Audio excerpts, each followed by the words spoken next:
अस्सलाम वालेकुम, मैं आपकी अर्ज़ीरम शहज़ादी और आप मुझे सुन रहे हैं एक टॉक में। चलिए आज बात करते हैं नदी या समंदर। तो बताइए, क्या आप नदी बनना चाहते हैं या समंदर? कान लगा कर सुनना आपने। और ऑडियो बेड टाइम एक टॉक में अर्ज़ीरम शहज़ादी आपको वेलकम करती है। आज काफ़ी दिनों के बाद दिल चाहा कि आपके साथ हल्की फुल्की सी टॉक हो जाए। तो सवाल यह है कि आप नदी या समंदर बनना चाहते हैं?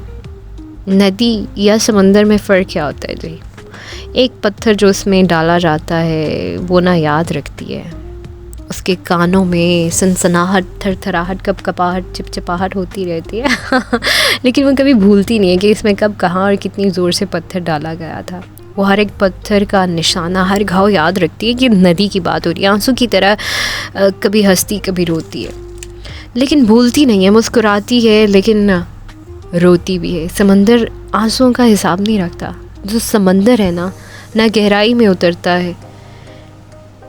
एक एक नदी, एक एक बूंद जो इसमें शामिल होती जाती है वो उन सब का हिसाब नहीं रखता है। शायद इसीलिए समंदर इतना गहरा और इतना विशाल होता है।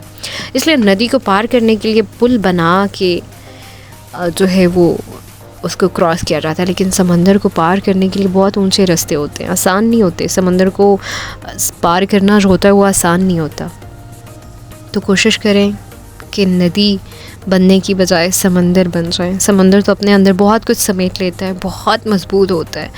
समंदर की तरह एक एक बूंद को अपने अंदर डालिए और भूल जाइए। शायद नदी और समंदर का मवाजना हमें ये बताता है कि अगर हम एक लिमिट में रहते हैं, तो एक हद के अंदर रहते हैं, तो हमें हर चीज़ का हिसाब रखना पड़ता है। हर चीज़ को स्टोर करते हैं, हम देखते हैं। यानी जो तकलीफ़ें, अगर हम तकलीफ़ों की बात करें तो हम इन्हें दिल दिमाग में बिठा कर रखते हैं। यकीन करें कि इनका फ़ायदा कोई नहीं होता। सच कह रही हूँ, दोस्त की हैसियत से इसका बाकायदा हमने जो है वो मैंने एक एनालिसिस निकाला है। सिर्फ जगह जगह दुख और घाव जो आपके दिल में होते हैं बीमारियाँ पैदा कर देते हैं। तो समंदर जो है ना वो किसी चीज़ का हिसाब नहीं रखता, समेट लेता है अपने अंदर। इसलिए समंदर इतना गहरा, इतना मजबूत होता है कि सब उसी में समो जाता है, पता भी नहीं चलता। अगर समंदर बनना है ना तो नदियों वाला एटीट्यूड जो है वो हमें इसे बाय बाय कहना पड़ेगा। ये मैं ख़ुद को भी कह रही हूँ, नदियों जैसा रवैया करना पड़ेगा।